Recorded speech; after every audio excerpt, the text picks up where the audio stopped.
국민의힘 당원과 보수 유권자들 그리고 모든 국민들이 이 김예지 의원에게 책임을 물어야 하는 겁니다. 반갑습니다. 보수의 품격을 담은 정치 해석 김영민 TV입니다. 윤석열 대통령 지지율이요, 탄핵소추안 가결 이후 오히려 상승세를 보이고 있습니다. 30% 넘었다라는 결과가 나왔죠. 위기감 고조에 따른 보수층 결집의 영향으로 보입니다.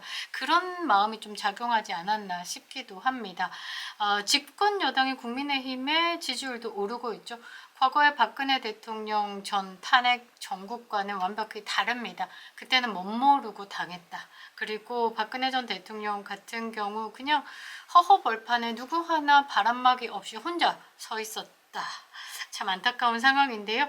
지금은 윤석열 대통령을 지키려는 그 애국 우파 세력들이 지금 하루도 쉬지 않고 윤석열 대통령 탄핵을 반대한다라고 외치고 있습니다. 그리고 가장 큰 영향으로 제가 꼽는 거는요, 국민들이 나라의 위기 상황에 대해서 조금 인식했다. 그리고 트럼프 2기에 대한 기대감이 이렇게 잘 버물려져서 나타나는 것이다 라고 보고요.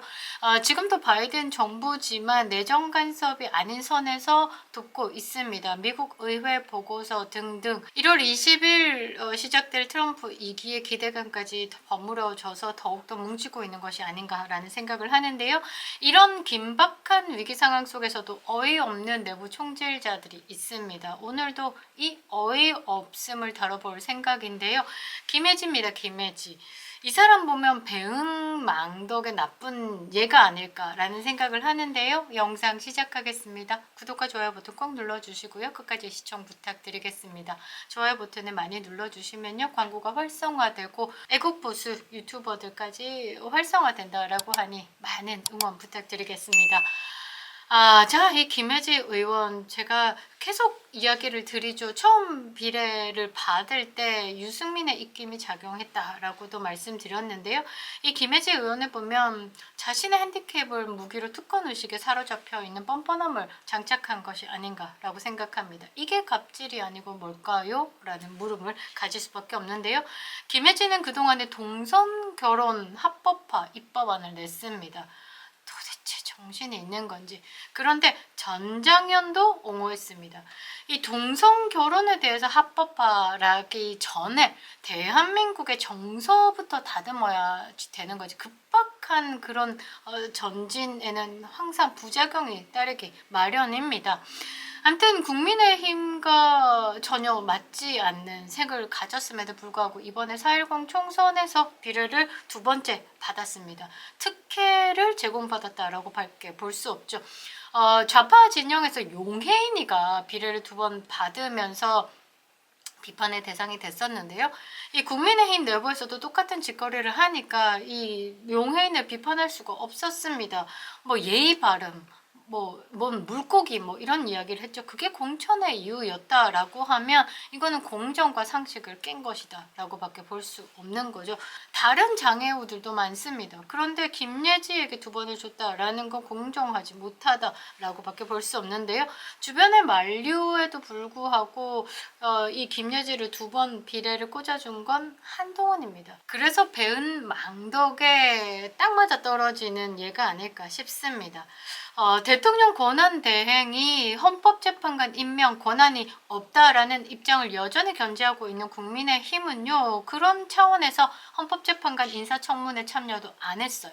그리고 헌법재판관 표결에도 참여하지 않기로 당론으로 결정했습니다. 그런데 또 김예지는 당론을 거스르고 표결에 참여했습니다.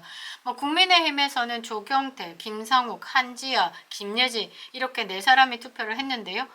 이 사람들 공통점이 뭡니까? 윤석열 대통령 탄핵 찬성 목소리를 냈던 친한계 소장파다라고 하지만 소장파가 뭡니까? 그냥 저는 배신 행위를 하는 거라고 보고 있습니다. 한지아 같은 경우는 한동훈 당 사태에 당의 분위기가 얄궂어지죠. 나는 그 표결은 했는데 기권을 했다라는 헛소리를 짓거리기도 했죠. 그러니까 소장파다라고 하면 그런 위협이 있던 압박이 있던 간에 나는 탄핵에 찬성했어라고 얘기를 했었어요.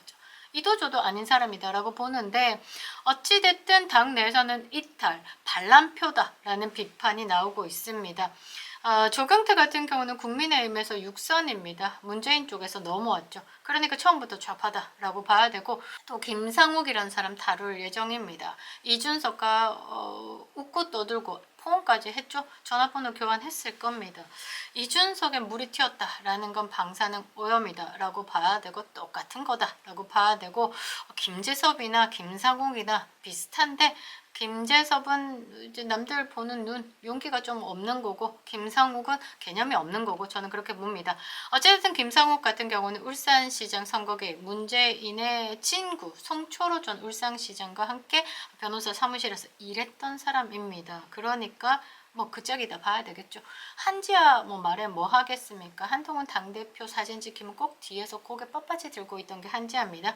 아무튼 이 네 사람이 당론을 거스르면서 의회 민주주의를 말하는데요. 민주주의가 뭔지는 아나라고 묻고 싶습니다. 의회 민주주의를 말하기 전에 대한민국 민주주의가 박살이 나기 일보 직전인 상황에서 거기에 민주주의를 지켜야 되는 거 아닙니까? 그러면 큰 뜻이 뭔지를 봐야죠. 내 하나 잘났네. 내가 의회 민주주의를 지키는 소장판에 그런 게 빛을 발하지는 않잖아요. 가짜일 뿐이죠. 그리고 지금 더불어민주당이 민주적인 절차로 의회를 이끌어 갑니까? 생양아치 집단인데. 그래서 본인들이 뭐 의회 민주주의를 지키기 위해서 뭐 그런 말 하나도 안 와 닿는다라는 거죠. 김예지 같은 경우는요, 국민의힘 배신 행위를 여러 차례 했습니다. 일단 탈당도 거부하고 있습니다. 금배지 지키기 위해서. 이런 저편향된 시각과 도덕성과 책임은 어디로 갔는지 묻고 싶은데요. 지금 국민의힘 내부에서 반미, 친중 행보를 보이는 의원들 위주로 CIA에 신고하고 있습니다. 언론에서는 CIA 신고만으로 뭐 비자 발급에 대해서는 무리가 없다라고 얘기하지만 제 커뮤니티를 보시면요. CIA는 단독으로 판단을 하는 게 아니라 많은 시스템과 합작하고 있습니다. 공조하고 있다라고 봐야 되겠죠. CIA 신고 들어가면요. 수분 내에 프로필이 정리가 됩니다. 그래서 필요한 기관에 다 보내줘서 이제 미국을 보호하는 입장에서 미국에 해가 될 법한 인간들을 추려내기 때문에 당연히 비자 발급하는 부분에서도 서로 공유하고 있습니다. 지금 제가 뉴스를 보니까요. CIA에서 너무 많은 자료들이 들어오기 때문에 뭐 렉이 걸린다 정도를 지금 한국 기자가 뭐라고 해석을 했냐면 반려하고 있다 이런 식으로 이제 해석을 해서 보내더라고요. 그러니까 이준석의 학력 검증 자체도 필터링을 못하고 있는 것이 아닌가 싶은데요.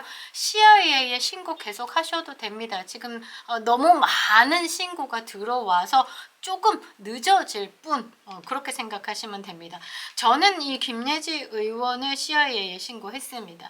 일단은 국민의힘에서 2차례 비례대표 공천 받았죠. 국회의원이 된 이후에 지속적으로 당의 노선과 반하는 행보를 보이고 있고 윤석열 대통령 탄핵에 찬성한 의사를 밝힌 점, 큰 논란을 불러일으킨 점까지 보태서 신고했습니다. 그리고 공천을 통해서 국회의원이 된 만큼 그래도 당에 대한 최소한의 충성심과 도덕적인 책임을 기대하는 국민의 눈높이에 전혀 부합하지 않는 사람이기 때문에 비판을 받을 수밖에 없는 겁니다. 그리고 뭐 소수 의견을 낸다, 소장파다라고 얘기하지만 그 수준을 넘었죠. 사실상 야당과 공조를 하고 있는 겁니다. 대통령 탄핵이라는 극단적인 선택을 지지한다라는 건 국민의힘의 당원과 지지자들 그런 신뢰를 저버린 거죠. 우리 당에 있을 이유가 없다라는 겁니다. 그리고 비례대표는요. 지역구에서 한 게 아니라 지역구 의원을 보좌해야 되는 거. 그리고 당의 지역구 의원들의 노력으로 그 비례의 퍼센테이지를 받아서 그 순번 안에 들어온 거기 때문에 지역구 의원과 당의 색에 맞게끔 가야 되는 거예요. 니 잘났네 해서 비례된 게 아닙니다. 그 당이 잘해서 국민들에게 지지를 받은 그 비율만큼 그 비례대표를 받아낸 거기 때문에 어디다가 당에다 감사를 해야 되는 거죠. 그런데 당의 정책과 노선을 대변하는 역할을 해야 되는 핵심임에도 불구하고 지금 김예지는 비례대표 의원의 행보를 전면으로 부정하고 있는 겁니다.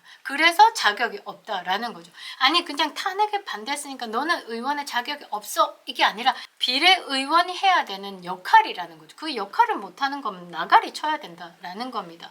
더욱더 2번이나 비례대표 공천을 받았죠. 그러니까 결코 가볍게 볼 수 없는 거죠. 파격적인 특혜를 받고 지금 우리 당에 머무르고 있는 사람입니다. 그러면 남들보다 2배 이상의 노력으로 당과 함께 가야 된다라는 거고 당의 정책에 대해서 국민들에게 울림 있는 목소리를 내야 된다라는 거죠. 국민의힘에서 장애인 및 사회적 약자를 대변하겠다라는 의지를 상징적으로 보여준 사례로 김예지를 왔지만 어찌됐든 김예지는 반역적인 태도로 이런 당의 가치를 훼손시켰다. 라고 밖에 볼 수 없습니다.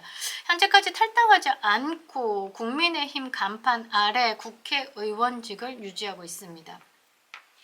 국민의힘 그리고 국민의힘을 지지하는 당원들 그리고 보수 유권자들은 이런 김예지의 윤리적 책임에 대한 제기는 끊임없이 이어질 겁니다. 그리고 국민의힘은요, 더 이상 이런 이중적인 태도를 하고 있는 김예지를 용납해서는 안 됩니다. 스스로 탈당하지 않는다라고 하면 당 차원에서 강력한 조치를 취해야 된다라고 저는 봅니다. 정당 정치는 사실 기본이 신뢰죠. 신뢰가 받쳐준 다음에 본인의 입법 활동을 해야 되는 겁니다. 그리고 공천을 받고 당선된 의원들에 대해서 신뢰를 배반한다라고 하면 국민의힘 당원과 보수 유권자들 그리고 모든 국민들이 이 김예지 의원에게 책임을 물어야 하는 겁니다. 이 김예지의 부도덕한 행보는 정당 윤리와 도덕적 책임의 중요성에 대해서 다시금 새기게 하는 사례로 남겨질 것으로 보이는데요. CIA 신고 챌린지에 동참해주시는 애국우파 여러분 감사합니다. 큰 힘이 되고 있습니다. 김영애 TV였습니다.